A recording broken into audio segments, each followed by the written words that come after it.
Thank you, Chair. I would like to ask about some of the long-term impacts, but one of the long-term impacts that I'm very aware of from speaking to everyone from schools through to people in the community and emails is the impact on mental health. Could you please just outline what measures are being undertaken right now to help support mental health of the nation? Well, yes, this is incredibly important, and I'm acutely aware of the mental health impacts of bringing in a lockdown. To Dr. Evans's question earlier, and indeed the Chair's at the start. So we're putting in place more support for mental health services this year than last, and there'll be more to come. And I was very glad that the spending review that the Chancellor announced more support for mental health services. In addition, we've got to make sure over the medium term that we update our laws on mental health. And so I can tell you that next week we'll be bringing forward the mental health white paper, following on from Sir Simon Wesley's report that he published just over a year ago now, and we're taking on board the vast majority of his proposals, and indeed adding some further.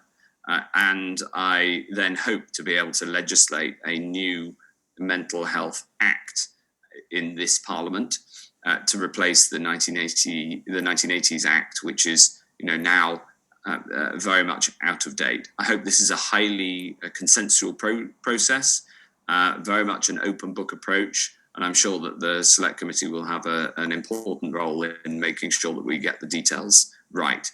And so I'm very grateful for the whole team and all the stakeholders we've been working with, that we're able to get to the point where we'll be launching this next week. That's excellent news and very welcome. Can I ask a bit about long term? Professor Whitty has talked about the vaccine. Obviously, it's not going to be one you take it once and that's it forever. But also talks about measures for next year. When we look at this time next year, where do you think the country will be? Will we be having a national vaccine rollout programme? Will we still be doing testing? Is the economic measures of that been looked into as well?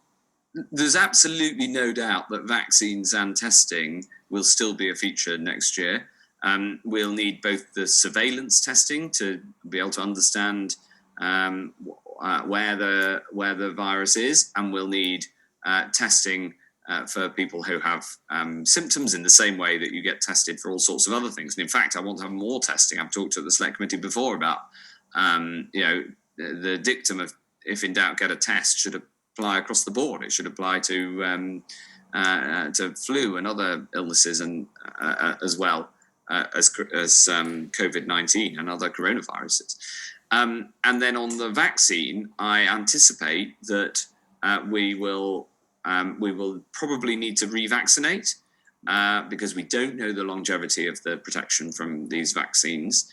And that might need to be we don't know how frequently it'll be, but it might need to be every 6 months. It might need to be every year.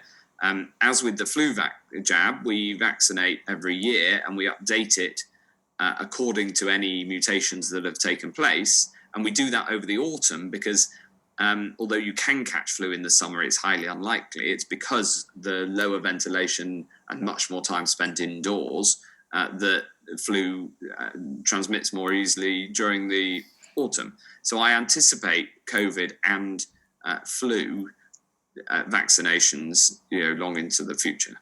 And just looking ahead to give a bit of relief both on mental health and the light at the end of the tunnel, do you foresee this being the last of the lockdowns now that the vaccinations are being rolled out? I do, yes. Thank you. Thank you, Chair.